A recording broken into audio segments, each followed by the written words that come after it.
ராமநாதபுரத்தில் 84 லட்சம் மதிப்பீட்டில் கட்டி முடிக்கப்பட்ட வேளாண் சந்தை நுண்ணறிவு மற்றும் விவசாயிகள் ஆலோசனை மைய கட்டிடத்தை தமிழ்நாடு முதல்வர் காணொலி காட்சி வாயிலாக திறந்து வைத்து ஊட்டச்சத்து வேளாண்மை இயக்கத்தை தொடங்கி வைத்தார்.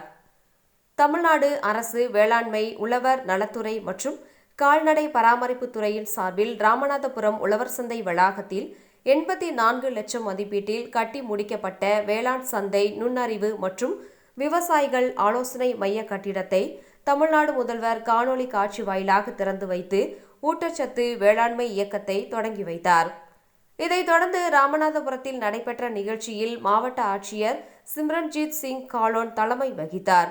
வேளாண்மை இணை இயக்குனர் பாஸ்கர மணியன், வேளாண்மை துறை வணிக மற்றும் விற்பனை துறை துணை இயக்குனர் கோபாலகிருஷ்ணன், தோட்டக்கலை துணை இயக்குனர் ஆறுமுகம் ஆகியோர் முன்னிலை வகித்தனர்.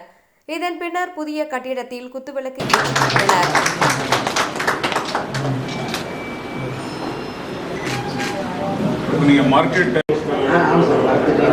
ஊட்டச்சத்து வேளாண்மை இயக்கத்தை முதல்வர் தொடங்கி வைத்த நிலையில் மாவட்டம் முழுவதிலும் வேளாண்மை துறை சார்பில் தேர்வு செய்யப்பட்ட 3000 விவசாயிகளுக்கு பயிர் விதை கிட்டு, காய்கறி பழ வகைகள் தொகுப்பை மாவட்ட ஆட்சியர் 25 விவசாயிகளுக்கு வழங்கினார்.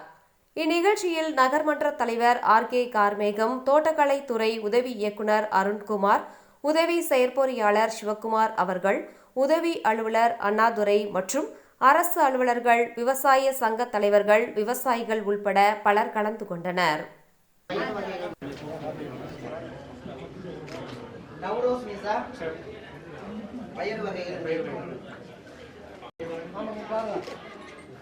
ஆனந்தி தேவைப்பட்ட காய்கறிகள்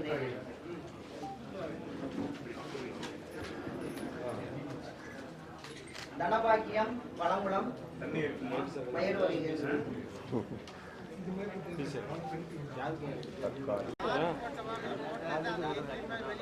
முன்னாடி வா திரும்பிடுங்கம்மா, யாரும் கூட போகாதீங்க.